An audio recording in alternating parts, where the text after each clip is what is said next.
સુરત નવી civil hospital જૂની બિલ્ડિંગને 50 થી 55 વર્ષ જૂનું અને જર્જરિત હોવાથી સરકાર દ્વારા બિલ્ડિંગ ખાલી કરવાનો આદેશ આપ્યા બાદ સિવિલ તંત્ર દ્વારા તમામ વોર્ડની શિફ્ટિંગ પ્રક્રિયા શરૂ કરવામાં આવી રહી છે. આગામી દિવસોમાં સ્ટેમ સેલ બિલ્ડિંગ અને કિડની બિલ્ડિંગમાં મહત્વના વિભાગોનું શિફ્ટિંગ કરવામાં આવશે. જૂનું બિલ્ડિંગ લગભગ પૂરું ખાલી કર્યા બાદ પીઆઈયુ દ્વારા ડિમોલિશન કરવામાં આવશે. ત્યાં નવનિર્મિત 12 માળની બિલ્ડિંગ બનાવવામાં આવશે. તે 1500 જેટલા બેડની કેપેસિટી ધરાવતું બિલ્ડિંગની વ્યવસ્થા ઊભી કરવામાં આવશે.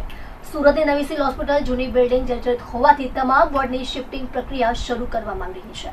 આગામી દિવસોમાં સ્ટેમ સેલ બિલ્ડિંગમાં ગાયનેક વિભાગ, ગાયનેક ઓપીડી અને અન્ય વિભાગોની શરૂઆત કરવામાં આવશે અને કિડની બિલ્ડિંગમાં મેડિસિન સર્જરી જેવા અગત્યના વિભાગોનું શિફ્ટિંગ કરવામાં આવશે. ખાસ કરીને સુરેશચર સહિત જિલ્લાના દર્દીઓને પણ સારવાર માટે હાલાકી નહીં પડે તે માટે 108 એમ્બ્યુલન્સને પણ સૂચનાઓ આપવામાં આવશે કે જે વિભાગના દર્દીઓ હશે તે જ બિલ્ડિંગમાં દર્દીને લઈ જવામાં આવશે, જેથી કરીને દર્દીઓને સારવાર માટે કોઈ પણ પ્રકારની હાલાકીનો સામનો કરવો પડે નહીં.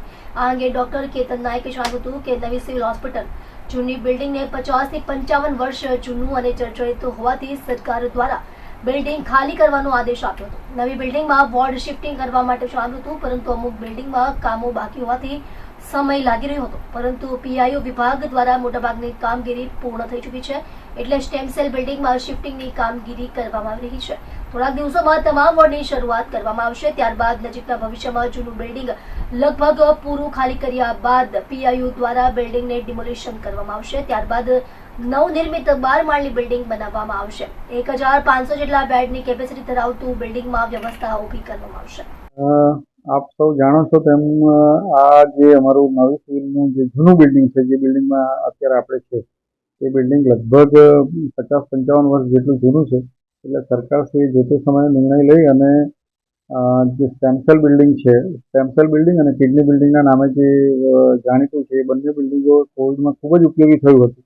એ બિલ્ડિંગમાં જે કંઈ ઓડિશન ઓલ્ટરેશન કરવા જરૂરી હતા જે તે વિભાગ માટે, એ પ્રકારના એડિશન ઓલ્ટરેશન પીઆઈયુ વિભાગ દ્વારા સક્સેસફુલી કરવા થઈ ગયા છે. મોટાભાગની કામગીરી થઈ ગઈ છે. એટલે સ્ટેમ સેલ બિલ્ડિંગમાં ગાયનેક, પીડિયાટ્રિક, એની OPD, labour room, operation theatre, NICU સહિત તમામ ત્યાં આવનારા દિવસોમાં શિફ્ટ થઈ રહ્યા છે. અને ત્યાં પ્લાસ્ટિક સર્જરી અને ઓપ્થેલ્મોલોજી પણ ત્યાં ઇન્ડોર એમના શિફ્ટ થનાર છે. કિડની બિલ્ડિંગમાં મેડિસિન, સર્જરી, ઓર્થોપેડિક અને પલ્મોનરી મેડિસિન તો ઓલરેડી ત્યાં છે જ, મેડિસિન વિભાગ તો ઓલરેડી ત્યાં છે. અને ઓર્થોપેડિક અને સર્જરી વિભાગ, એમના ઓપરેશન થિયેટર, એમના આઈસીયુ સહિત ત્યાં શિફ્ટ થઈ જશે.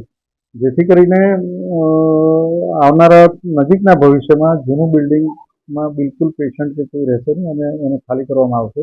અને પીઆઈયુ દ્વારા એ બિલ્ડિંગને ડિમોલિશ કરીને ત્યાં આગળ નવા બિલ્ડિંગની લગભગ 1500 બેડની કેપેસિટીવાળું 12 માળનું બિલ્ડિંગ એ જ જગ્યા પર બનાવવાનું આયોજન છે. દર્દીઓ જે આવશે તે લોકો માટેની કેવા પ્રકારની વ્યવસ્થા રહેશે? કેમ કે ભાગ બે પડી જવાના છે. ટેન્શન બિલ્ડિંગ પેલા નાકા પર છે અને કિડની બિલ્ડિંગ આ નાકા પર છે, તો કેવા પ્રકારની વ્યવસ્થા? ગાયનેક અને સર્જરી ઓપીડી સહિત ત્યાં જવાના છે. અને એમની 108 પણ લગભગ અલગ રીતે જ હોય છે. જે બચ્ચાઓ માટે જે આવે કે ગાયનેકના પેશન્ટો આવે એ સીધા ત્યાં જશે. ત્યાં એની ઇમરજન્સી પણ ત્યાં જ એની સેટલ કરવામાં આવશે. લેબર રૂમ પણ ત્યાં જશે ડિલિવરીનું.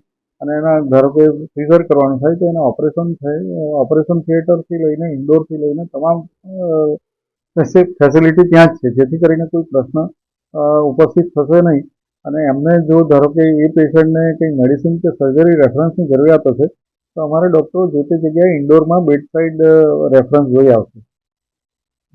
રૂટીન ચેકઅપ માટે આવશે જે ગાયનેક વિભાગના જે દર્દીઓ છે તે લોકો માટે કેવા?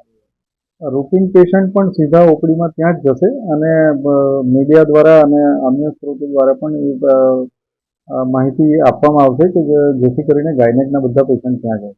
અને ઇનકેસ અહીંયા આવી જાય તો એમને ત્યાં મોકલવાની વ્યવસ્થા કરવામાં આવશે.